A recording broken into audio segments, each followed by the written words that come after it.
அமுதே தமிழே அழகிய மொழியே எனதுயிரே,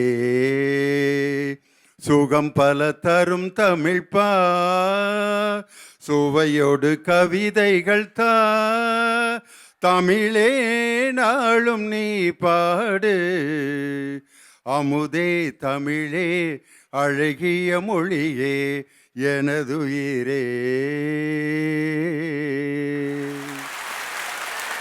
வரலாற்று சிறப்புமிக்க இந்த பாவை கல்வி மனைகளின் இந்த மாபெரும் அரங்கத்தில் உலகம் முழுவதும் வாழ்ந்து கொண்டிருக்கக்கூடிய கோடான கோடி கலைஞர் தொலைக்காட்சியின் ரசிக பெருமக்கள் சார்பாக இந்த ஒரு நல்ல நாளில் உங்கள் அனைவரையும் சந்தித்து ஒரு நல்ல தலைப்பில் விவாத அரங்கில் பங்கேற்று எங்களுடைய அனுபவங்களையும் கருத்துக்களையும் பகிர்ந்து கொள்வதற்கு இந்த அருமையான அரங்கத்தை எங்களுக்கு வழங்கி எங்களுக்கு முன்னால் கம்பீரமாக எளிமையாக வலிமையாக அமர்ந்திருக்கக்கூடிய இக்கல்லூரியினுடைய தலைவர் மரியாதைக்குரிய அன்பு ஐயா திரு நடராஜன் அவர்களுக்கு எங்களுடைய சிறப்பான நன்றியையும் வாழ்த்துக்களையும் தெரிவித்துக் கொள்கிறோம்.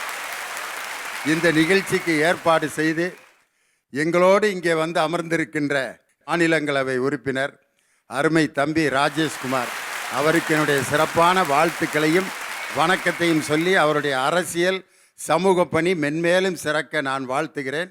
நாமக்கல் சட்டப்பேரவை உறுப்பினர் மற்றும் அவர்களோடு இணைந்து இங்கே வருகை இருந்திருக்கக்கூடிய எல்லோருக்கும் என்னுடைய பணிவான காலை வணக்கத்தை தெரிவித்து இந்த நிகழ்ச்சியை வழங்குபவர்கள் Viking commander premier banians, special partner இந்தியாவின் நம்பர் 1 டீலர் வசந்த் அண்ட் கோ, ஜிலு ஜிலுன்னு ஒரு ஏசி மேளா, ஆச்சி பாதாம் மில்க்ஸ் மற்றும் கமகம மனம் நலம் தரும் தினம் ஆர்கேஜி நெய், powered by black thunder Ooty main road Mettupalayam, ஆனந்த அனுபவம் அரோமா நெய், சந்தோஷமே எங்கள் சந்தோஷம் மற்றும் Rubilux Rockford paints, associate sponsor premier cookware and associates மற்றும் அரசன் சோப், ரொம்ப ரொம்ப நல்ல சோப், NGA 550D முறுக்கு கம்பிகள் மற்றும் மில்டன் கார்மெண்ட்ஸ், நிப்பார்ன் ஃபர்னிச்சர்ஸ்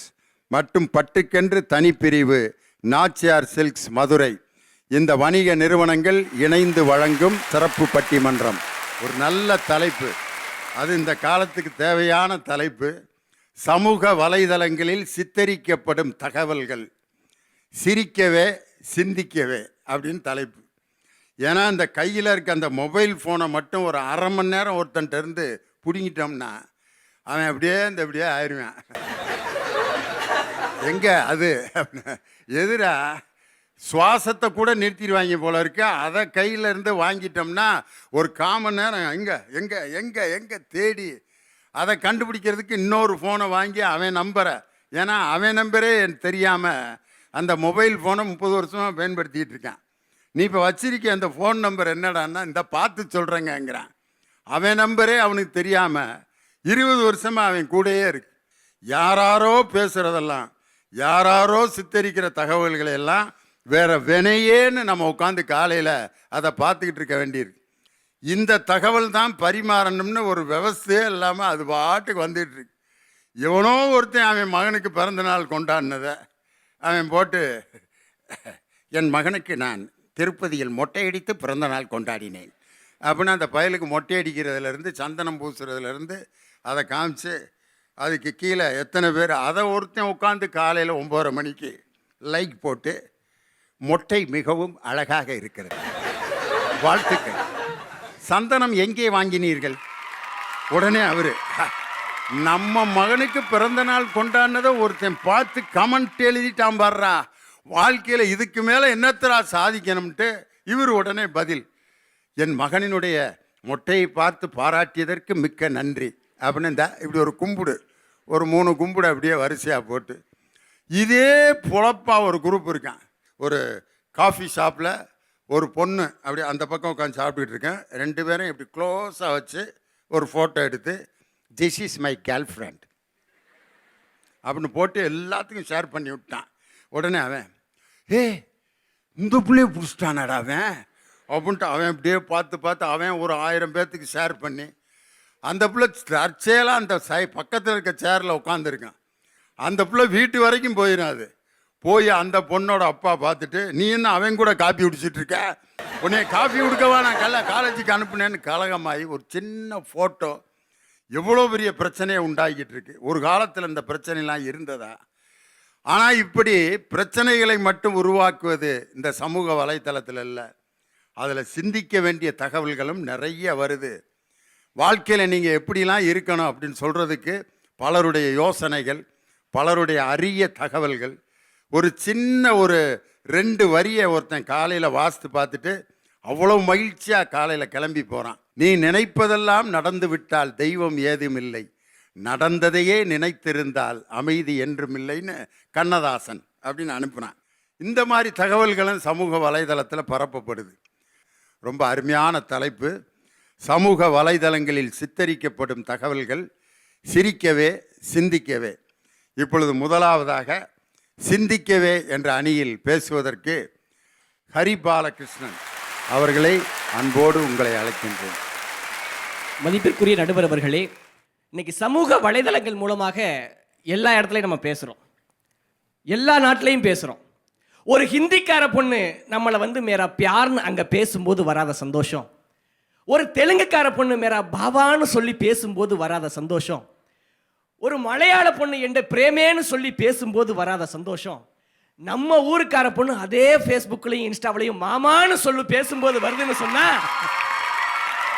யாமறிந்த மொழிகளிலே தமிழ் மொழி போல் இனிதாவது எங்கும் இல்லை. தமிழ் மொழியை வணங்கி இந்த நிகழ்ச்சியை நான் தூங்குறதுல மகிழ்ச்சி அடைகிறேன். தமிழ்நாட்டு பொண்ணுங்களுக்கும் கேரளா பொண்ணுங்களுக்கும் என்ன வித்தியாசம் சொல்லுங்க பாப்பா. ஏண்டா எனக்கு இதுதான் வேலையா? நாங்கள் ஸ்கூலில் படிக்கிறப்ப ஆஸ்திரேலியாவுக்கும் அமெரிக்காவுக்கும் உள்ள வேறுபாடு தான் எங்களுக்கு சொல்லி கொடுத்தாங்க. தமிழ்நாட்டு பொண்ணுக்கும் கேரளா பொண்ணுக்கும் என்ன வேறுபாடு அப்படிங்கிறத ஒன்றே மாதிரி ஆளுங்க தான் உட்காந்து ஆராய்ச்சி பண்ண முடியும். நீயே சொல்லிடு சாமி, நான் எது சொன்னாலும் வம்பா போயிடும். நடுவர் அவர்களே, பூவை வைத்து கோலம் போட்டா அது கேரளா பொண்ணுங்க, பூவே வந்து கோலம் போட்டா அதுதான் எங்க தமிழ்நாட்டு பொண்ணுங்க. சிரிச்சாதான் கேரளா பொண்ணுங்க அழகா இருப்பாங்க, ஆனா முறைச்சா கூட எங்க தமிழ்நாட்டு பொண்ணுங்க அழகா இருப்பாங்க. தலை குளிச்சுட்டு பின்னாமல் வந்தால் அது கேரளா பொண்ணுங்க, தலை குளிச்சுட்டு அழகாக ஒரு ரப்பர் பேண்ட் போட்டு ஜம்முன்னு வந்தால் அது நம்ம தமிழ்நாட்டு பொண்ணுங்க.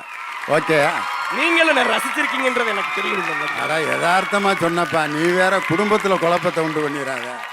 ஆனால் இதெல்லாம் நாங்கள் சமூக ஊடகத்தில் எங்களை மாதிரி பசங்களாம் பேசுவோம். ஏன் தெரியுங்களா?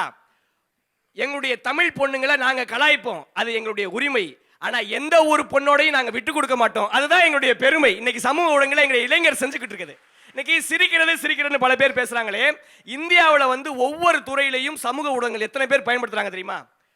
ஃபேஸ்புக்கு போன வருஷம் வந்திருக்கக்கூடிய சென்செக்ஸ் சொல்றேன், ஃபேஸ்புக்கை 41 கோடி பேர் பயன்படுத்துறாங்க, இன்ஸ்டாகிராமை 21 கோடி பேர் பயன்படுத்துறாங்க, யூடியூபை 44.8 கோடி பேர் பயன்படுத்துறாங்க, ட்விட்டரை 1,95,00,000 பேர் பயன்படுத்துறாங்க, அதே போல வாட்ஸ்அப்பை 53 கோடி பேர் பயன்படுத்துறாங்க. 138 கோடி மக்கள் வாழக்கூடிய இந்த இந்திய தேசத்தில் தெருக்கோடியில் இருப்பவன் கூட இன்னைக்கு இந்த இணையத்தை பயன்படுத்துகிறான்னு சொன்னா, அதுல எத்தனை பேர் சிந்திச்சிருக்காங்களோ அத்தனை பேர் தான் அதை வந்து அனுபவபூர்வமா வாழ முடியும்.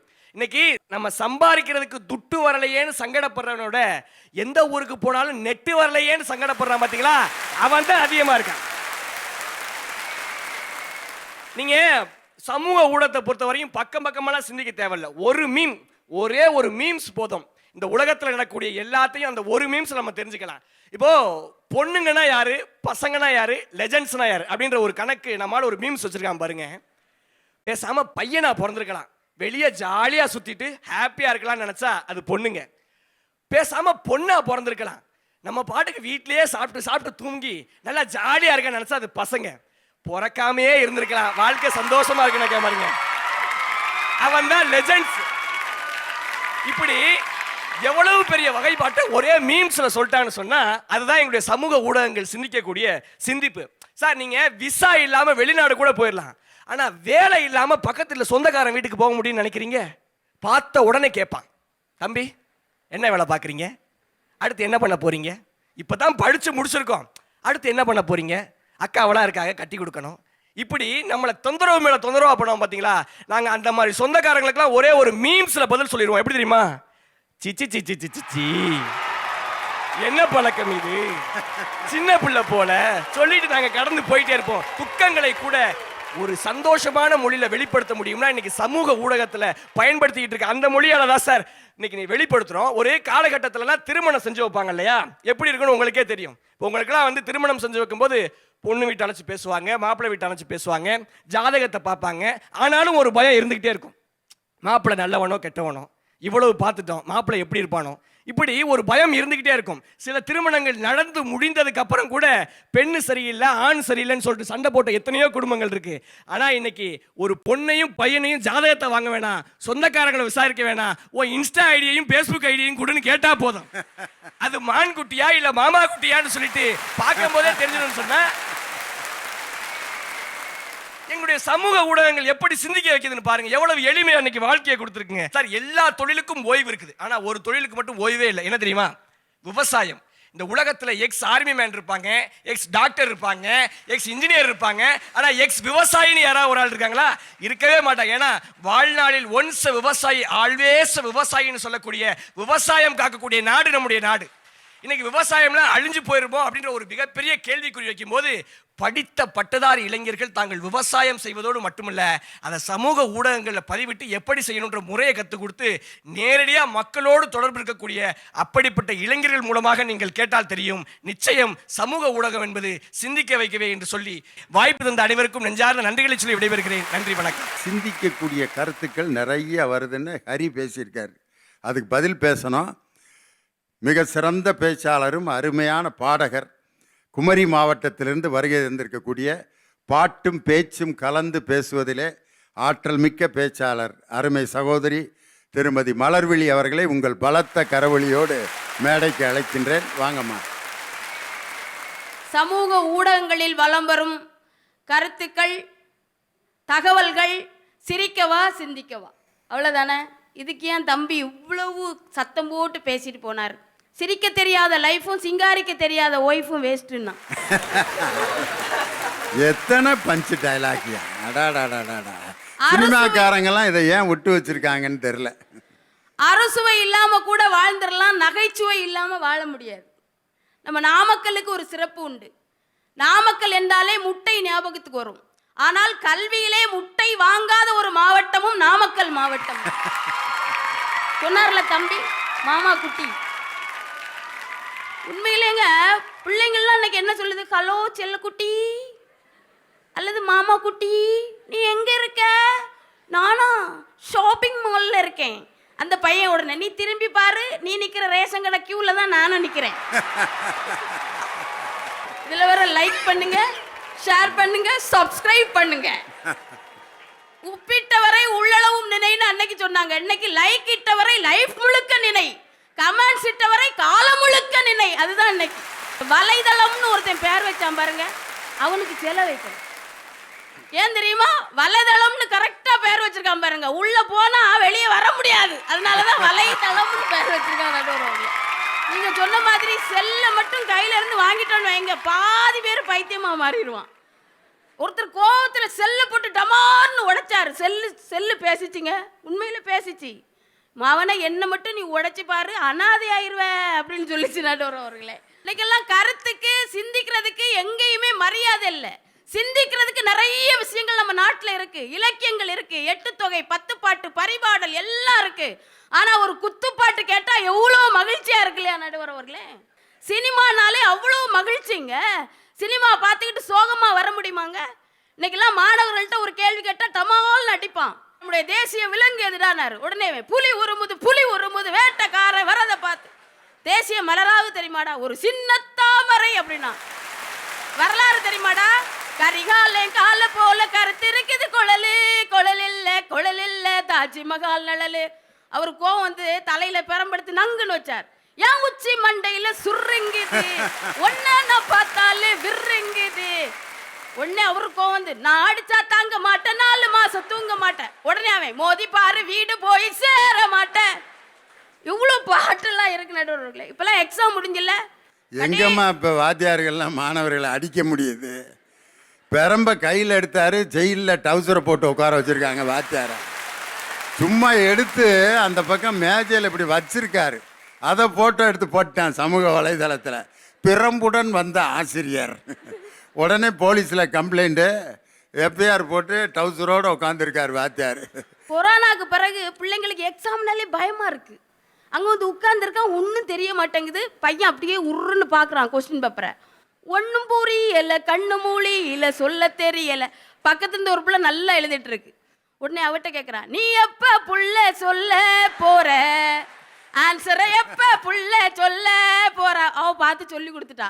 உடனே சொல்லிட்டாளே அவ ஆன்சரை. பாஸ் ஆயிட்டுனா என்ன பண்ணுவான்? பாப்பா எவ்வளவு சந்தோஷமா இருக்கு. சினிமாவை பார்த்தாலே சந்தோஷம். இன்னைக்கெல்லாம் கம்ப்யூட்டர் பரீட்சை போறப்ப இந்த பாட்டை போட்டு விட்டுலாமாமா. காதலேனும் தேர்வெழுதி காத்திருந்த மாணவன் நான். எல்லாம் பரீட்சைக்கு போறப்ப இந்த பாட்டை கேட்டு போனா அவ்வளவுதான், நாமக்கல் முட்டை தான். வாழ்க்கைய மகிழ்ச்சியா கொண்டு போகணுன்றதுக்காக தான் எல்லாருமே செல்ல கலையில வச்சிட்டு இருக்கோம். ஏன் யாவலே இப்படி பண்றீங்களே கிறுக்கு மெண்டல் பயில்வலான்னு ஒருத்தர் பேசுறாரு. அதை பார்த்து நம்ம என்ன பண்ண முடியும்? இதுல எதை எடுத்துட்டு போகணும்? நம்மளை திட்டுறதை பார்த்து நம்மளே கைதட்டி ரசிக்கிறோம் பாருங்க, அதுதான் சூப்பர். இன்னைக்கு எல்லாமே செல்லுலார் காலமா மாறி போச்சு. அன்னைக்கு கண்ணதாசன் ஒரு பாட்டு எழுதினார், தேடினேன் வந்தது என்னது கூகுள் சர்ச். அதுக்கு இன்னைக்கு பதில் சொல்லிட்டான். நாடினேன் தந்தது ஆன்லைன் ஷாப்பிங், நாடினேன் தந்தது. வாசலில் வந்தது டோர் டெலிவரி. வாழவா என்றது மேட்ரிமோனி. எல்லாமே இன்னைக்கு வந்திருக்குன்னு சொன்னா, நோட் புக் இல்லாம கூட இருந்துருவான், ஃபேஸ்புக் இல்லாம இன்னைக்கு இருக்க மாட்டான். அந்த ஃபேஸ்புக் தான் இன்னைக்கு எல்லாமே. நம்ம பெண்கள் எல்லாம் நல்ல ரசம் வச்சு ஃபேஸ்புக்கில் அப்லோட் பண்ணிடுது. எல்லாரும் பார்த்துட்டு லைக் போடுறாங்க, வீட்டுக்காரர் போட மாட்டேங்கார். ஏங்க என்னங்க நீங்கள் மட்டும் போடல, அவன்லாம் பார்த்த வேண்டி நான் தான் தின்னவன், எப்படி போடுவேன் அப்படிங்கிறார். உலகத்திலே மிக மகிழ்ச்சியான விஷயம் என்னவென்று சொன்னால், அடுத்தவரை மகிழ்ச்சிப்படுத்தி பார்ப்பது தான். அடுத்தவர் மகிழ்ச்சியில தான் நம்ம மகிழ்ச்சி இருக்கு. இதைத்தான் நம்முடைய சமூக ஊடகங்கள் இன்றைக்கு சொல்லித் தருகிறது என்று கூறி, சமூக ஊடகங்களில் வலம் வரும் கருத்துக்கள், தகவல்கள் சிரிக்கவே என்று கூறி அருமையான வாய்ப்புக்கு நன்றி கூறி அமைகிறேன். நன்றி, வணக்கம். மலர்விழி இந்த ஹரிபாலகிருஷ்ணன் இப்போ ஏன் பேசணும்னு யோசிச்சுட்டு போய் உட்காந்துருக்காரு. வாழ்க்கையில் எவ்வளவோ சந்தோஷமாக எடுத்துக்க வேண்டிய விஷயங்கள் இருக்குது. அதை விட்டுட்டு அதுக்குள்ளே போய் சிந்திக்கிற விஷயம் என்ன அப்படின்னு எங்கே போய் தேடுறது? இதுக்கு பதில் சொல்லணும். எங்கள் அருமை சகோதரர் மருத்துவர் ஜெயராஜமூர்த்தி உங்கள் பலத்த கரவொலியோடு சிந்திக்கவே என்ற அணிக்கு கருத்துக்களை வழங்க அன்போடு அழைக்கிறேன்.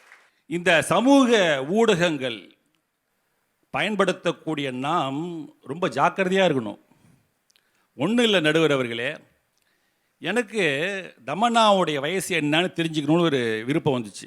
தமன்னா சரின்னு இப்போ யூடியூப்பில் போய் தமன்னான்னு போட்டேன். இதுலையாவது வயசு வருது மாதிரி 2-3 இது பார்த்தேன். அதில் ஒரு இதில் வயசு சொல்லிட்டான். திரும்ப மூடி வச்சுட்டேன். திரும்ப ஓப்பன் பண்ணி யூடியூப்பை திறந்தா வரிசையாக தமன்னாவை பற்றிய செய்திகளாக வருது. அப்போ நீங்கள் எதை தேடுகிறீர்கள், நீங்கள் எதன் மீது ஆர்வமாக இருக்கிறீர்கள் என்பதை உங்களுக்கு தெரியாமலே இன்னொருவன் கவனித்துக் கொண்டிருக்கிறான் என்பதை நாம் மறந்துவிடக்கூடாது. அங்கதான் நாம் ரொம்ப சிந்திக்க வேண்டிய விஷயம். ஏதாவது ஒரு தகவல் வந்து விட்டால் உங்களுக்கு தெரியும் அதுல உண்மை இருக்குதா பொய் இருக்கிறதா என்பதை ஆராய்ந்து பார்க்காம நம்மால் உடனே ஃபார்வர்ட் பண்ணுவான். கவிஞர் கா.மு. ஷெரீப் என்கின்ற ஒரு திரைப்பட கவிஞர் ஒரு விஷயத்தை அவர்கள் சொன்னார்கள். பாட்டும் நானே பாவமும் நானே. அந்த பாடலை எழுதியவர் தான் இந்த கா.மு. ஷெரீப் என்று போட்டு ஆரம்பித்திருந்தார்கள். கலைஞரை சேலம் மாடர்ன் தியேட்டர்ஸில் கொண்டு செய்து அறிமுகப்படுத்தியவரும் இந்த கவிஞர் கா.மு. ஷெரீப் என்று பல உண்மை தகவல்களை எல்லாம் அதில் தருகிறார்கள். ஆனால் கவி கா.மு. ஷெரீப் அதை எழுதவில்லை, கவிஞர் கண்ணதாசன் அந்த பாடலை எழுதியிருக்கிறார் என்பதை திருவிளையாடல போய் டைட்டிலே பார்த்துட்டேன். ஒரு தகவல் நமக்கு வந்தால் அது உண்மையா பொய்யா என்பதை ஆராய்ந்து பிறகுதான் ஃபார்வர்டு செய்ய வேண்டும் என்பதை நிச்சயமாக இந்த விஷயத்திலே நான் தெரிந்து கொண்டேன். இந்த சமூக ஊடகங்கள் வியாபார தந்திரங்களை பெருக்கக்கூடியன. ஒன்றும் இல்லை, இப்போ அம்மா நிறைய சினிமா பாடலாம் சொன்னீங்க, நீங்கள் லவ் டுடே விட்டுட்டீங்க. அதில் நான் தெரிஞ்சுக்கிட்ட ஒரு செய்தி சிந்திக்க வைத்தது, அதில் 2 நாளில் அந்த காதலன் காதலியே அவங்க அப்பா சொல்லுவார், ஃபோனை மாற்றிங்கன்னு. அந்த படம்லாம் நீங்கள் தம்பிக்கெல்லாம் பார்த்துருப்பீங்க. ஏன்னா அந்த படம் நிறைய கல்லூரி மாணவர்கள்லாம் பார்த்தாங்க, நல்லா ஓடிச்சுன்னு வச்சுங்களேன். நான் என்ன விஷயம் தெரிஞ்சுக்கிட்டேன்னா, உஷாராயிட்ட நடுவர் அவர்களே, வாட்ஸ்அப்பில் நாம் யார்கிட்ட சாட்டிங் பண்ணாலும், யார்கிட்ட சாட்டிங் பண்ணியிருந்தாலும், நாம் டெலீட் பண்ணாலும், கிளியர் சாட் கொடுத்தாலும், அதில் அந்த பொண்ணோட அப்பா சொல்லுவான், அதை எடுக்கிறதுக்கு ஒரு ஆப்ஷன் இருக்கு, இந்த இடத்துக்கு போ, அதில் போய் அப்படி பண்ணி இப்படிலாம் செஞ்சின்னா அவன் டெலீட் பண்ண எல்லா விஷயமும் எத்தனை வருஷத்துக்கு முன்னாடி எப்போ என்ன யார் கூட சாட் பண்ணானோ எல்லாம் வந்துருன்னுவான். இவன் அவன் சொன்னது மாதிரியே போட்டு பார்த்து, இந்த பையன் யார் கூட கடலை போட்டான், யார் கூட சிரிச்சு பேசினா, யார் கிஸ்ஸிங் முத்தம்லாம் இந்த சிம்பிள்லாம் அதில் வரும். நான் சொல்றது இல்லை, இதையெல்லாம் கண்டுபிடிச்சிருவாங்க. அப்படி அப்போ வாட்ஸ்அப்பை போன்ற சமூக ஊடகங்களை பயன்படுத்தக்கூடியவர்கள் மிகவும் ஜாக்கிரதையாக இருக்க வேண்டும் என்பதை அது போன்ற திரைப்படங்கள்லாம் நமக்கு சொல்லி கொடுத்தது. இன்னொரு ஒரு விஷயம் தெரியுமா, இப்ப சமூக ஊடகங்கள்ல எல்லா நடிகைகளையும் எல்லா கிரிக்கெட் வீரர்களையும் பின்தள்ளி விட்டு ஒரு பெண் ஓட்டுநர் இன்றைக்கு முன்னணியில் இருக்கிறார் என்றால் கோவையை சேர்ந்த ஷர்மிளா என்கின்ற ஒரு பெண் டிரைவர். பஸ்ஸா வந்துமா மலர்விழி எல்லாரும் ஓட்டிட முடியாது, அது பெண்கள். ஆண்கள் ஓட்டலாம், அந்த ஸ்டேரிங்லாம் அவ்வளோ கஷ்டமா இருக்கும். நான் ஒரு தடவை ஏறி ஒரு பஸ்ஸில் உட்காந்து ட்ரை பண்ணி பார்த்தா, கிளச்சை ஏறி அமுத்துறேன், சார் 10 சார் நல்லா மிதிங்கன்றாயோ, இதுக்கு மேலே என்ன ஏறியே நிற்கிறேன், என்னால் அமுத்தம்ல கிளச்சை, அவ்வளோ ஹார்டாக இருக்கு. கியரை போட்டால் கட்டா முட்டான உழுது. கோவையிலிருந்து சோமனூர் வரை அந்த பேருந்தை அந்த பெண்மணி வெற்றிகரமாக இயக்கி கொண்டிருக்கிறார். பல பேர் அந்த பெண் டிரைவரிடமிருந்து செல்ஃபி எடுத்து கொண்டிருக்கிறார்கள் என்றால் இந்த சமூக ஊடகங்கள் நல்ல செய்திகளையும் பரப்பி கொண்டிருக்கின்றன என்பதற்கு இது ஒரு மிகச்சிறந்த ஒரு எடுத்துக்காட்டாக இருக்கின்றன. ஒரு முதலைக்கு கூட கருணை இருந்திருக்கிறது, ஈர நெஞ்சம் இருக்கிறது. ஒரு மானை பிடிச்சிருச்சுங்க, அது ஒரு மானை பிடித்து விட்டது, கவி விட்டது. அப்படியே கொஞ்சம் கொஞ்சமா அது அதனுடைய வாயிலிருந்து அது ரிலீஸ் பண்ணுது. என்னன்னு கேட்டீங்கன்னா, அந்த மான் கருவுற்ற மான், வயிற்றிலே குட்டி இருக்கிறது. அந்த குட்டியினுடைய இதய துடிப்பை இது உணர்கிறது. அந்த முதலை எப்படிப்பட்ட ஒரு கொடூரமான மிருகம், பிடிச்சா விடவே விடாது.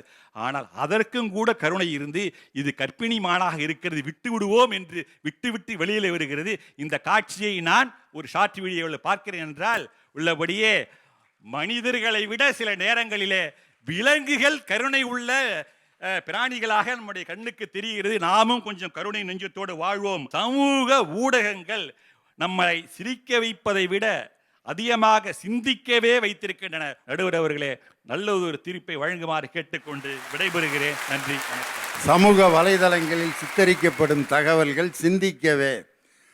கோயிலில் நடக்கிற ஒரு பெரிய விழாவுக்கு ஒரு யானை கையில் அந்த கொடிமரத்தை கொடுத்து குழியெல்லாம் பறித்து அப்படி ஊன போகுது. அந்த யானை புல்லுக்கு அந்த கொடிமரத்தை வைக்கவே மாட்டேங்குது. என்னடா அப்படின்னு சொல்லிட்டு அந்த கோயில் நிர்வாகிகள்லாம் போய் அந்த குழிக்குள்ளே பார்க்குறாங்க.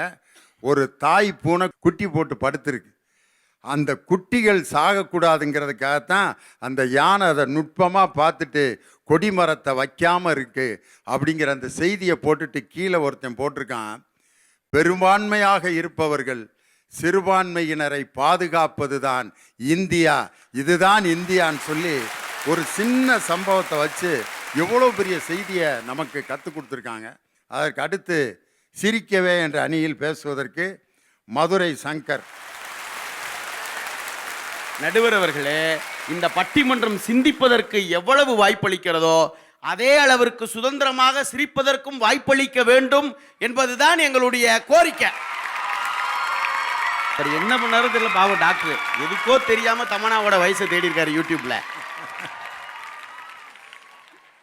ஆனா யூடியூப்காரை விட்டுருக்கானு பாருங்க, தமனா வயசை டாக்டர் ஏண்டா தேடினாரு, குடுறா தமனா பத்தின இன்ஃபர்மேஷன் கொடுத்துருக்கான் பாருங்க. அப்ப கூட அதை அவரை சிந்திக்கிறதுல, அவரை சந்தோஷப்படுத்துறதுக்கு தான் இன்ஃபர்மேஷன் மேலும் மேலும் கொடுத்துருக்கான்.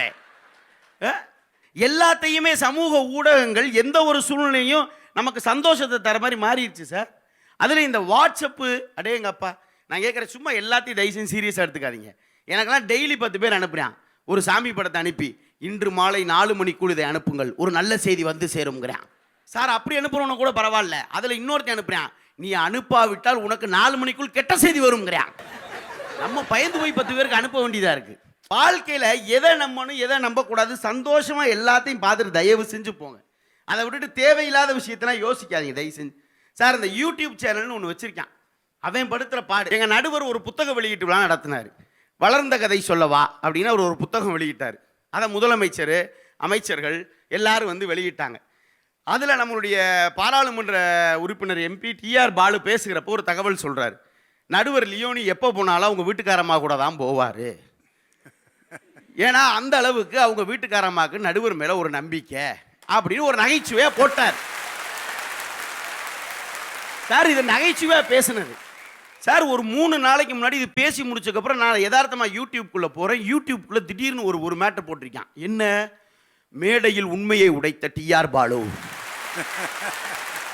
கடுப்பான திருமதி லியோனி, தடுப்பானது லியோனி உடம்பு போட்டான். எப்பயுமே திருமதி அமுதா லியோனி கடுப்பாவாங்க, நடுவரோட உடம்பு தடுப்பாகும்னு 10 வருஷம் இருக்க எங்களுக்கு தெரியும். இது அப்புறம் யூடியூப் வரைக்கும் போச்சு.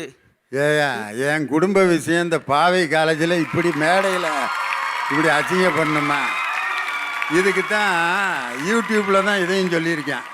சில பேரை வீட்டு எல்லையோடு நிப்பாட்டிருங்க. வீட்டுக்குள்ளே நிறைய பேரை விட்டிங்கன்னா இப்படித்தான் உங்கள் வீட்டு மேட்ரு பூரா யூடியூப்பில் ஏற்றிடுவாங்க போட்டிருக்காங்க சார். உள்ளே போய் பார்த்தா கடைசியில் என்ன நடந்ததோ அந்த செய்தி தான் இருந்துச்சு.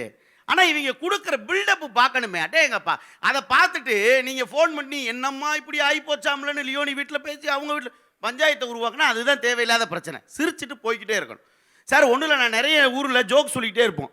நான் ஒரு மேடையில் பேசுகிறப்போ ஒரு நகைச்சுவை சொன்னேன். என்ன சொன்னேன்னா, நானும் என் மனைவியும் இந்த மாதிரி ஜவுளி எடுக்க போன உடனே என் மனைவி ஒரு 3 மணி நேரமாக ஒரு சேலையை தேடிச்சு. ஒரு சேலையை எடுக்கலை. நான் கொஞ்சம் கடுப்பாகி சொன்னேன், எதையா உன்னை எடுமான்னே. உடனே என் மனைவி சொல்லிச்சு, வெளியே போயா முதல்ல அப்படின்ட்டுச்சு. ஏடா இவ்வளோ பெரிய மரியாதையாக கொடுக்குதேன்னு. எதுக்குமா அவ்வளோ கோவப்பட்டேன்னு? ஆமாம், சும்மா இப்படி தான் கல்யாணத்துக்கு முன்னாடி ஒரு 10 ஃபோட்டோவை எடுத்து போட்டு எங்கள் அம்மா எதையா ஒன்று தெரியாமல் ஓம் ஃபோட்டோவை எடுத்துட்டேன் சார். இது ஒரு மேடையில் சொன்ன நகைச்சுவை சார்.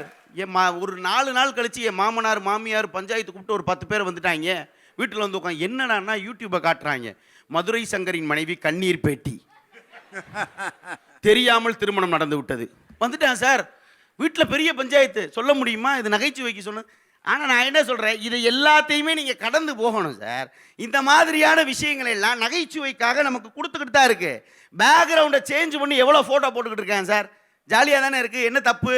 நான்லாம் 17 நாடுகளில் வெளியில் பேசியிருக்கேன்னு எவன்ட்டா போய் சொன்னேன்னா அவன் 40 நாட்டில் பேசுகிற மாதிரி ஃபோட்டோ காட்டுறான். சரின்னு சந்தோஷப்பட்டு போய்கிட்டே இருக்கணும். இதை போய் நீங்கள் பிரச்சனையாகவே எல்லாத்தையும் தயவு செஞ்சு பார்க்காதீங்க. உண்மையிலே எனக்கு இருக்கிறதுலே இந்த யூடியூப்பில் அதெல்லாம் பார்த்தா இருக்கலே கொஞ்சம் கோபம் வருது. எந்த இடத்துல வரும்னா, திடீர்னு ஒரு செய்தியை சொல்ல வருவான். இங்கே என்ன நடந்துச்சு தெரியுமா? இதை நம்ம அந்த ஊருக்குள்ளே போகிறோம், அங்கே ஒரு பெரிய சம்பவம் நடந்துச்சு அப்படின்னு முடிச்சுவிட்டு அந்த யூடியூப் சேனல் ஆரம்பிக்கிறேன். 10 நிமிஷம் பேசுகிறேன் சார். இது மாதிரியான தகவல்களை நீங்கள் பெற வேண்டும் என்று சொன்னால் என்னுடைய யூடியூப் சேனலை லைக் பண்ணுங்கள், ஷேர் பண்ணுங்கள், சப்ஸ்கிரைப் பண்ணுங்கள், கமெண்ட் பண்ணுங்கள். அதுக்கப்புறம் இதெல்லாம் நீங்கள் கடைசி வரைக்கும் அந்த தகவலே சொல்லாமல் அந்த மேட்டரை முடிச்சு வெளியே போயிருவான். இப்படி தான் நிறைய பேர் நடத்திக்கிட்டு இருக்கான். நான் கேட்குறேன், உண்மையிலேயே எல்லாத்தையும் நீங்கள் சந்தோஷமாக பாருங்களேன், ரொம்ப சந்தோஷமாக இருக்கும். நீங்கள் வாட்ஸ்அப்பில் எல்லாரும் ஏன் பிரச்சனை இதெல்லாம் பிரச்சனையே கிடையாது. ஸ்டேட்டஸ் வைக்கிறதெல்லாம் நீங்கள் ஏன் பெருசாக எடுத்துக்கிறீங்க? சில பேர் பிறந்த நாளைக்கெல்லாம் ஸ்டேட்டஸ் வைப்பேன். காலையில் ஸ்டேட்டஸ் வச்சானே அவன் ஸ்டேட்டஸ் தான் சாயங்காலம் வரைக்கும் பார்ப்போம். ஏன்னா ஊருக்கு போய் ஸ்டேட்டஸை பூரா எடுத்துகிட்டு வந்து இவன் வச்சிருப்பான். பார்த்துக்கிட்டே இருக்க வேண்டியதான் ஸ்டேட்டஸில். உண்மையிலேயே எனக்கு கிடைக்கிற நேரங்களெல்லாம் இந்த சமூக ஊடகங்கள் தருகிற தகவல்கள் சிரிப்பை மட்டும்தான் தந்து கொண்டிருக்கிறது. நான் அதை மட்டும்தான் விரும்புகிறேன் என்கிற வாதத்தை நிறைவு செய்கிறேன். நன்றி, வணக்கம். எவ்வளவு ரசனையான தகவல்கள்லாம் சமூக வலைதளத்தில் வந்துக்கிட்டு இருக்கு. எங்கள் ஊரில் ஒருத்தன் தண்ணியை போட்டு லைட்டு மரத்திட்ட பேசிகிட்டு இருக்கேன் 1/2 மணி நேரம். அதை எடுத்து போட்டிருக்காங்க. என்ன பிரதர், நான் வர்ற இடத்துல நீ சென்டரில் என்னை மறித்து நிற்கிற, வாயை திறந்து பேசுகிற, எதை லைட்டு மரத்தை கேட்குறான். எவ்வளோ போதையில் இருக்கான் பாருங்க. கொஞ்சம் ஓரமாக நிற்க மாட்டியா நீ? ஓரமாக போ அண்ணன். இன்னும் பக்கத்தில் ஒருத்தன் வந்து, அவரை நான் நேரத்துலேருந்து சொல்லிகிட்டு இருக்கேன்டா, போக மாட்டேங்கிறாரா. இவனை கூட ராஜ போதையில் இருக்கான் அவன். இதை பார்த்துவிட்டு நம்மளும் இதே மாதிரி வாங்கி ஊற்றிட்டு லைட்டு மரத்திட்ட பேசுவோம்னு எவனாவது நினப்பானா? அதாவது சமூக ஊடகங்களில் உலகத்தில் நடக்கக்கூடிய நகைச்சுவை பூரா நம்மளுக்கு ஒரு ஃப்ரேமில் கொண்டு வந்து தர்றானே, இதை யாராவது நமக்கு செய்ய முடியுமா? சங்கர் கேட்டிருக்காரு. அதுக்கு பதில் சொல்லணும், சிந்திக்கவே என்ற அணியை நிறைவாக முடித்து வைக்க கவிஞர் இனியவன். இங்கே பேசின என்னுடைய தம்பி ஹரிபாலகிருஷ்ணன், அவர் கல்யாணம் ஆகாத காரணத்தினால் பொண்ணு பார்க்குற வேலையை இங்கே ஆரம்பித்தார். அந்த அம்மா ஆரம்பித்ததுக்கு காரணம் என்னென்னா, என்னவோ ஆம்பளை பசங்களாம் அயோக்கிய பசங்க மாதிரியும் பொம்பளை பிள்ளைங்கள்லாம் ரொம்ப நல்ல பிள்ளைங்க மாதிரி அந்த அம்மா ஓட்டு வாங்கணும்னு அந்த அம்மா கேர்ள்ஸ் ஓட் பேங்க்காக ஆசைப்பட்டு அவங்க பேசினாங்க. நீங்கள் எங்கள் இளைஞரில் சாதாரணமாக நினைக்கக்கூடாது. பஸ்ஸில் போகும்போது கூட உள்ளே பெண்கள் என்ற மலர்கள் கசங்கி விடக்கூடாது என்பதற்காக தன்னுடைய உயிரை பணயம் வைத்து வெளியே தொங்கி வரக்கூடிய தியாக தீபங்கள் வேணும் சார். நீங்கள் சாதாரணமாக நினச்சக்கூடாது. இந்த தமிழ்நாட்டில் பத்திரிகையில் போடுறாங்கல்ல முதல் மாணவின்னு, கிட்டத்தட்ட 100 ஆண்டுகளாக அதை போடுறான். எங்கால அழுதுருக்கானா? ஏன்னா பொம்பளை பிள்ளைங்களுக்கு ஒரு பெரிய கஷ்டம் இருக்கும், ஒரு சின்னது கூட தாங்க மாட்டாங்க. அவங்க கண்ணிலேருந்து ஒரு சொட்டு தண்ணி வரக்கூடாது சொல்லிட்டு தன்னுடைய மதிப்பெண்ணை தூக்கி வீசுறான் பார். அப்படியாப்பட்ட தங்கங்களை வச்சுக்கிட்டு இப்போ அவனுக்கு வயசு கோளாறு பொண்ணு தர்றான். அந்த அம்மாவுக்கு என்ன ஆச்சு? நடுவர்களே, நீங்கள் நான் நிறைய ஊருக்கு ஹரிபாலகிருஷ்ணனை பேச கூட்டு போயிட்டு தான் இருக்கேன். எல்லா ஊர்லேயும் இந்த வேலை தான் பார்த்துக்கிட்டு இருக்காப்புல. முந்தா நாள் விழுப்புரம் புத்தக கண்காட்சியில் பேசுகிறப்ப விழுப்புரத்தில் தான் உலக அழகிகளே இருக்கிறார்கள் அப்படின்ட்டார். உடனே நான் சொல்லிட்டேன், பொண்ணு இங்கே உனக்கு ரெடி ஆயிரும் பார்த்துடுறா அப்படின்னு சொல்லி. இல்லை, எனக்கு அவனை கூட பிரச்சனை கிடையாது. உங்கள் நிலைமை இப்படி ஆகக்கூடாது நடுவர்களே. நாளைக்கு யாரெல்லாம் கல்யாணம் ஆகலையோ டியோனி சாத்த பட்டிமன்றத்தில் போடா, பொண்ணு கிடைக்கின்ற மாதிரி ஆக்கிட போகிறானுங்க. அப்புறம் பட்டிமன்றம் மேடையாக இருக்காது, மேட்ரிமோனி மேடையாக ஆகிட போகுது. அப்புறம் இவர் உட்காந்துட்டு நடுவர் உட்காந்துட்டு கவலைப்படாதீங்க. அந்த மாதிரி ஊரா பொண்ணு தேடி கல்யாணம் ஆன ஒரு ஆள் தான் மதுரை சங்கர், தெரியுமா? பேச்சலராக எங்கள் அணிக்கு வந்தார். இப்போ 2 பிள்ளைக்கு தகப்பன் ஆயிட்டான். எப்படி பாருங்க, நம்ம டீமில் அப்படி ஒரு ராசி இருக்கு. நடுவர் அவர்களே, சமூக ஊடகங்கள் சிரிக்கவா சிந்திக்கவான்னு கேள்வி கேட்டுறாங்க. நீங்கள் சயின்ஸ் வாத்தியா தானே? ஆமாம், அதில் என்ன சந்தேகம் உனக்கு? நமக்கு ஒரு சில கேள்வி. இந்த ஆம்பளை பசங்க ஏன் சீக்கிரமாக பிறக்கிறாங்க, பொம்பளை பசங்க ஏன் லேட்டாக பிறக்கிறாங்க? ஆம்பளை பையலுக்கு எப்பயுமே அவசரம் எல்லாத்துலேயும், அதனால சீக்கிரம் வந்துடுவேன். பெண்கள் கொஞ்சம் நிதானமாக இருப்பாங்க. அதெல்லாம் ஒன்றும் கிடையாது. இந்த தன்னை பெற்றெடுத்த தாயை காப்பாற்ற வேண்டும், தகப்பனை காப்பாற்ற வேண்டும், நமக்கு முன்னால் பிறந்த அக்காவை காப்பாற்ற வேணும், தனக்கு பின்னாடி பிறக்கிற தங்கச்சியை காப்பாற்ற வேண்டும் என்ற ஒரு உயரிய எண்ணத்துக்காக தான் சீக்கிரமா பிறந்துறான். மதுரை சங்கர், நீங்கள் சிரிக்க மட்டும்தான் பார்க்க வேண்டும். யாரு நீ சொல்லாமே அத? அரசாங்கமே 2 வருஷம் தான் கொரோனாவில் லாக்டவுன் போட்டாங்க. நீங்கள் அந்த நாள் பேசும்போது கவனிச்சிங்களா? மதுரை சங்கர் பேசும்போது, நம்ம வீட்டில் ஒரு 4-3 வயசு பையன் இருக்கான். நல்லா கேட்டுங்க, ஒரு குழந்தை பிறந்தா 4 வயசு குழந்தை பிறந்தா 2 வயசு குழந்தை ஒன்று இருக்கும். அவர் சொன்னார் பார்த்தீங்களா, 4-3 வயசு குழந்தை இருக்கு. கவனிச்சிங்களா அத? 2 வருஷம் லாக்டவுன்லயே 2 வருஷத்துக்கு ஒரு புள்ள பெற்றது நீ. எப்படிரா நமக்கு ஒரு கியூரியாசிட்டி வராதா? எனக்கு ஒரு ஆசை இருக்காதாயா? எப்படி அப்படின்னா, மதுரை சங்கர் சொன்னது யூடியூப்ல அப்பத்தா சமையல். அந்த அப்பத்தா சமையலை பார்த்து தினம்தோறும் என்னுடைய மனைவியுடைய கர்ப்பமான காலத்தில் தினம்தோறும் நான் சமைத்து போட்ட காரணத்தினால் என்னுடைய மனைவி சுகப்பிரசவம். அதெல்லாம் இருக்கட்டும், அடுத்த வருஷம் எப்படி? சங்கரு, இதுக்கு தான் முக்கியமான விஷயம்லாம் ஷேர் பண்ணாதேன்னு நான் சொன்னேன். போச்சா? ஜாலியன் வாலாபாக் படுகொலை நடந்த போது, பஞ்சாப்ல நடந்த போது, டெல்லியில் இருந்த காந்திக்கு தெரியறதுக்கு 30 நாள் ஆச்சு. ஆனா இன்னைக்கு ட்வின் டவர், அமெரிக்கால ஒரு ட்வின் டவர் இடிக்கப்படுது, இன்னொரு ட்வின் டவர் இடிக்கும் போது ஃபிளைட்ல லைவ்ல காட்டுகிறான் சார். சமூக ஊடகங்கள் அறிவை வளர்த்து கொண்டு இருக்கிறது. ஒரு சமீபத்தில் வந்த செய்தி, தன்னை விட அதிகமாக மதிப்பெண் எடுத்த மாணவிக்கு சக மாணவி விஷம் கொடுத்து விட்டார். உடனே கீழே ஒருத்தன் போடுறான், மாப்பிள்ள நான்லாம் அப்படின்னு நினைச்சேன்னு வச்சுக்கோ, கிளாஸ் முழுக்க விஷம் குத்துருவேன் சார். எல்லாத்தையும் டேக் இட் ஈஸின்னு எடுக்கிறான் தெரியுங்களா? அவன் ஜெயிச்சிருவான் சார். சமூக ஊடகங்கள் அக்கறை உள்ள ஊடகங்கள், அது நகைப்பதற்காக அல்ல, வாழுகின்ற வாழ்வியல் தத்துவங்களை சொல்லக்கூடிய சமூக ஊடகங்களை தொடர்ந்து பயன்படுத்த வேண்டும். நன்றி, வணக்கம். நிறைவாக சிரிக்கவே என்ற அணியை அலங்கரிக்க திரைப்பட பாடலாசிரியரும் என் மனம் கவர்ந்த கவிஞர் அருமை சகோதரர் நெல்லை ஜெயந்தா உங்கள் பலத்த கரவொலியோடு பட்டிமன்றத்தின் விவாதங்களை நிறைவு செய்ய வருகிறார். ஒரு அறிஞன் சொன்னான், ஒரு கணவனுடைய மகிழ்ச்சி என்பது அவன் மனைவியின் வார்த்தைகளிலும், ஒரு கணவனுடைய ஆரோக்கியம் என்பது அவன் மனைவியின் கைகளிலும், ஒரு கணவனின் ஆயுள் என்பது அவன் மனைவியின் அரவணைப்பிலும், ஒரு கணவனின் வாரிசு என்பது அவன் மனைவியின் வயிற்றிலும் தான் இருக்கிறது என்று சொன்னான். அதான் உண்மை. ஊடகங்களில், அதாவது இன்னைக்கு இருக்க சமூக வலைதளங்களில் இதையெல்லாம் தெரிந்து கொள்ள முடியாது. ஆனால் செய்திகள் நமக்கு சரியான செய்திகளை இந்த சமூக ஊடகங்கள் தருவதே இல்லை. அதனால்தான் அதில் வருகின்ற செய்திகளை படித்துவிட்டு சிரித்துவிட்டு போங்கள் என்று நாங்கள் சொல்லுகிறோம். அந்த பாட்டும் நானே பாவமும் நானே பாடலை எழுதியது காமு ஷெரீப் என்று நான் படித்தேன் என்று சொன்னார். இந்த செய்தி முதலில் ஊடகங்களில் தான் வந்தது. உண்மையிலேயே அந்த செய்தியை சொன்னவர் யார் தெரியுமா? பாட்டும் நானே பாவமும் நானே என்ற பாடல் கண்ணதாசன் எழுதவில்லை, அந்த பாடலை காமு ஷெரீப் தான் எழுதினார் என்று சொன்னவர் சாதாரணமானவர் அல்லர், எழுத்தாளர் ஜெயகாந்தன் தான் சொன்னார்.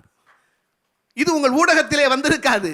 அதனால் தான் சொல்கிறேன், சமூக ஊடகங்களில் வருகின்ற செய்திகள் தவறானவை. முதலில் இதை சொன்னவர் ஜெயகாந்தன். சிவகவி என்கிற நாடகத்தை தான் ஏபி நாகராஜன் திருவிளையாடல் படமாக எடுத்தார். அந்த சிவகவி நாடகத்தில் பாடலை எழுதியவர் காமு ஷெரீப். காமு ஷெரீப் இந்த பாடலை எழுதினார் என்று ஜெயகாந்தன் சொன்னார். அதற்கு பிறகு கண்ணதாசனுடைய மகன் மறுத்தார். அதெல்லாம் வேறு செய்தி. அதனால்தான் நாங்கள் சொல்கிறோம், சமூக ஊடகங்களில் வரக்கூடிய செய்திகள் பெரும்பாலும் தவறானவை. பேசாமல் படித்து விட்டு சிரித்து விட்டு போங்கள் என்று சொல்கிறோம். சில விஷயங்கள் நடுவர் அவர்களே முதலில் பார்க்கின்ற பொழுது அதன் மீது பெரிய மரியாதையாக இருக்கும். சமூக ஊடகங்கள் வருகின்ற பொழுதும் அப்படித்தான். எந்த சமூக வலைதளம் நமக்கு நெருக்கமாக இருக்கிறது என்று நினைத்தோமோ அந்த சமூக வலைதளங்களால் தான் இந்த பெரும் பிரச்சனை. கண்ணதாசன் காதலை கூட இதற்கு ஒப்பிட்டு சொல்வான். முத்தம் என்றும் மோகம் என்றும் சத்தமிட்டு சத்தமிட்டு புத்தி கெட்டு போனதொரு காலம், இன்று ரத்தமற்று போன பின்பு ஞானம். பொன்னி நதி அவ்வளவு போன ரத்தம் போன பின்னர் கண்ணீரை ஏசுதடா உள்ளம், இது காலிடறி யானை விழும் பள்ளம். எல்லாமே எது நமக்கு முதலில் பெரிதாக தெரிகிறதோ பிறகு அது மாறிவிடும். கண்ணதாசன் காதலை அந்த இடத்திலே கொண்டு வைக்கிறான். பெண்களை கூட அவன் அந்த இடத்திலே கொண்டு வைத்தான். உங்களுக்கு தெரியும், வசந்த மாளிகை படத்திலே வருகிற பாடல் அற்புதமாக அதிலே எழுதியிருப்பானே, கண்கள் தீட்டும் காதல் என்பது அது கண்ணில் நீரை வரவழைப்பது, பெண்கள் காட்டும் அன்பு என்பது நம்மை பித்தனாக்கி அலைய வைப்பது. எது முதலில் பெரிதாக தெரிகிறதோ அது பிறகு நமக்கு ஞானத்தை கொடுக்கும். அப்படித்தான் சமூக வலைதளங்கள் முதலில் நமக்கு அப்படி தெரிந்தன. ஆனால் இன்று சொல்லக்கூடிய செய்திகள், திருப்பூரில் என்ன நடந்தது? சமூக வலைதளத்தை பார்த்துவிட்டு யூடியூப்பை பார்த்துட்டு ஒருவன் தன் மனைவிக்கு தானே பிரசவம் பார்த்திருக்கிறான். அந்த பெண் உயிரிழக்க நேர்ந்தது. அவன் சிந்தித்தானா? ஒரு நிகழ்ச்சியை பார்த்துட்டு சிரிச்சுட்டே போயிருந்தா இந்த பிரச்சனை வந்திருக்காது. நடுவர் அவர்களே, நேற்று இரவு நான் இங்கே தங்கியிருக்கும்போது காலையில் காஃபி வேணும்னு நான் சொல்லிவிட்டு படுத்து விட்டு அப்படியே செல்ஃபோனை பார்க்குறேன்.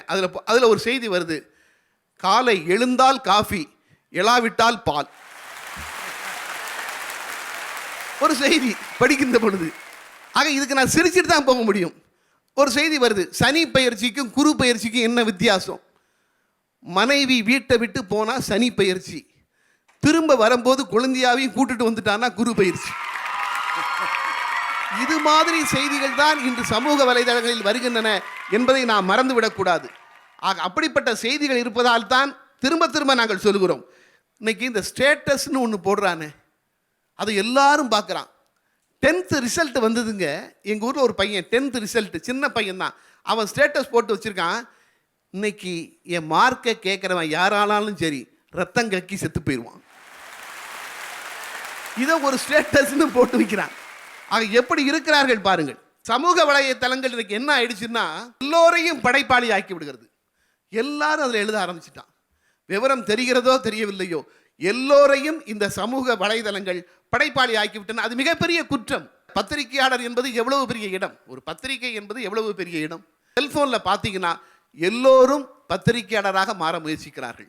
இது இந்த நாட்டிலே நமக்கு சமூக வலைதளங்களால் நேர்ந்திருக்கிற மிகப்பெரிய விபத்து. ஒரு திரைப்படத்தினுடைய தேவையில்லாத கருத்துக்களை நாம் வெளியே விட்டுவிட்டு வீட்டிற்கு வந்தால் எப்படி சுகமாக இருக்குமோ அப்படித்தான் இணையதளங்களில் சமூக வலைதளங்களில் நாம் பார்க்கக்கூடிய படிக்கக்கூடிய செய்திகளை சிரித்துவிட்டு நாம் அதை மூடி வைத்து விட்டால் வாழ்க்கையில் ஜெயிக்கலாம் என்று சொல்லி நடுவர் அவர்கள் நல்லதொரு தீர்ப்பை தருவார்கள் என்ற நம்பிக்கையோடு விடைபெறுகிறேன். நன்றி, வணக்கம். சமூக ஊடகத்தில் ஒரு செய்தியை எப்படி பிரசன்ட் பண்ணுறாங்கிறதான். லியோனி எதிர்க்கட்சி தலைவர்களை வச்சு செய்தார். அதை பார்த்தோன்னே என்னமோ பயங்கரமாக பேசியிருப்பார் போல இருக்கு.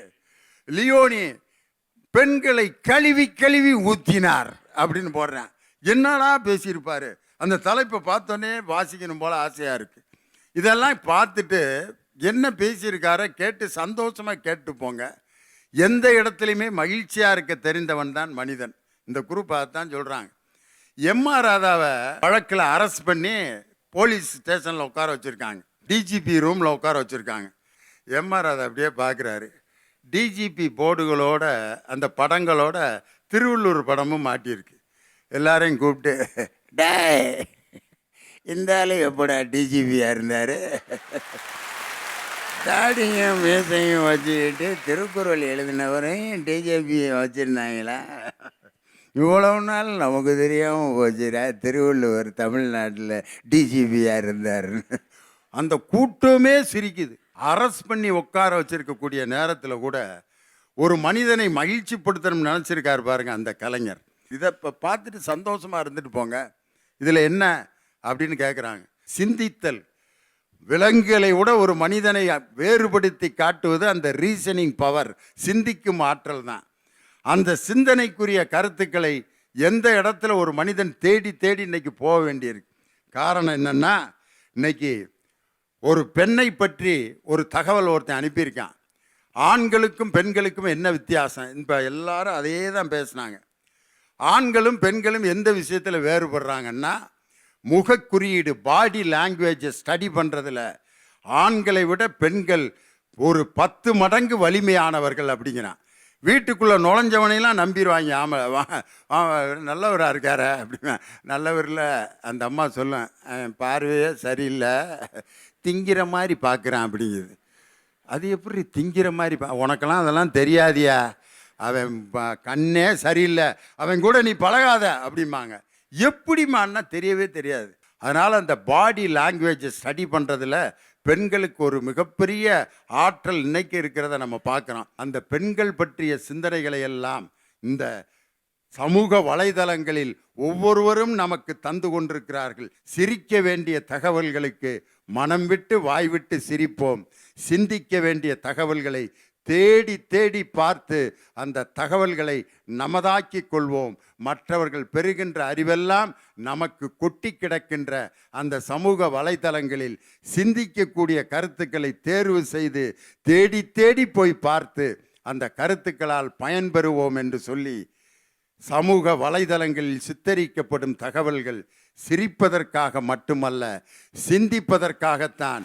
அந்த தகவல்கள் எத்தனையோ வெளிநாட்டு அறிஞர்களின் தகவல்களை எல்லாம் ஓரிரு வார்த்தைகளில் நமக்கு கொடுத்து நம்பிக்கையை தரக்கூடிய அந்த தகவல்களை தேடிச் செல்வோம் என்று சொல்லி, உலகம் முழுவதும் வாழ்ந்து கொண்டிருக்கக்கூடிய கோடான கோடி கலைஞர் தொலைக்காட்சியின் ரசிக பெருமக்களுக்கு என்னுடைய அன்பான வாழ்த்துக்களை சொல்லி, இந்த பாவை கல்லூரியினுடைய உயிரினும் மேலான மாணவ செல்வங்களுக்கு என் பணிவான வாழ்த்துக்களையும் வணக்கங்களையும் சொல்லி விடைபெறுவது உங்கள் திண்டுக்கல் லியோனி. வணக்கம்.